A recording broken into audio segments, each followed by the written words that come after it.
PTM, I just want to know कि जिस तरह हादिम हुसैन रिजवी के ऊपर आपने उनको अकाउंटेबल किया, चार्ज किया,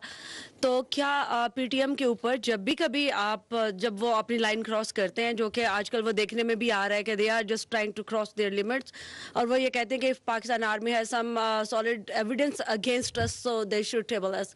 सर क्या नेशनल एक्शन प्लान के तहत उनके खिलाफ कार्रवाई की जाएगी या फिर जो चार्ज हादिम हुसैन रिजवी के ऊपर लगाया गया है और PTM की तरह के ही कुछ और लोग जैसे बलूचिस्तान में हैं या फिर बाहर बैठे हैं, तो क्या उन तमाम के खिलाफ हादिम हुसैन रिजवी के ऊपर जो चार्जेस लगे हैं उन्हीं के तहत उनके ऊपर भी कार्रवाई होगी या नेशनल एक्शन प्लान के जी, तहत? Thank you very much. PTM के ऊपर कॉन्फिडेंस बिल्डिंग मेजर्स, मैंने उनकी जो 3 ओरिजिनल डिमांड्स थी उस पे जो ग्राउंड सिचुएशन है वो मैं आपको बताइए, ख्वाह वो CPs थी, ख्वाह वो माइंस थी या वो नौ के जिस तरह हादिम हुसैन रिजवी के ऊपर आपने उनको अकाउंटेबल किया, चार्ज किया,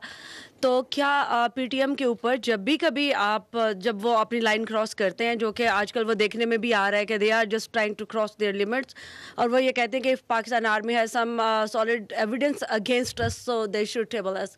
सर क्या नेशनल एक्शन प्लान के तहत उनके खिलाफ कार्रवाई की जाएगी या फिर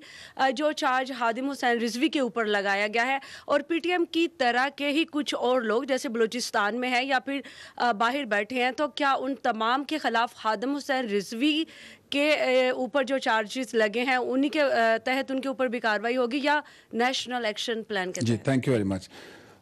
PTM के ऊपर कॉन्फिडेंस बिल्डिंग मेजर्स, मैंने उनकी जो 3 ओरिजिनल डिमांड्स थी उस पे जो ग्राउंड सिचुएशन है वो मैं आपको बताइए, ख्वाह वो CPs थी, ख्वाह वो माइंस थी या वो मिसिंग पर्सन थे, तो इनकी प्रोग्रेस और स्टेटस जो है वो आपको बता रहा है कि क्या कॉन्फिडेंस बिल्डिंग मेजर्स, ये तो रियासत की जिम्मेदारी है और रियासत खुद ब खुद कर रही है। अब आप उनकी, आपने कहा एविडेंसेस,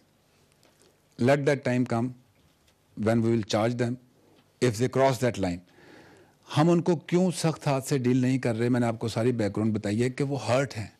उन्होंने 15 साल उनके इलाके में जंग हुई है, उनके बहुत सारे रिश्तेदार जो हैं वो उस जंग का शिकार बने हैं दहशतगर्दी के थ्रू या किसी और तरीके से, तो उनकी प्रॉब्लम से रियासत ने या फ़ौज ने आंख नहीं फेरी। मैं बात कर रहा हूँ कि जहाँ वो लाइन क्रॉस करते हैं, जहाँ वो उस किस्म की एक्टिविटीज़ करते हैं, जैसे आपने कहा कि कोई और जो किया तो उनके खिलाफ एक्शन हुआ है, तो हम अभी भी चाहते हैं कि हम इनके साथ पोलाइटली डील करें, लेकिन ये उस लाइन की तरफ बढ़ रहे हैं जहाँ इनके साथ वही होगा जो कि रियासत अपनी रेट बरकरार करने के लिए रखती है, वो हम करेंगे। जी, थैंक यू।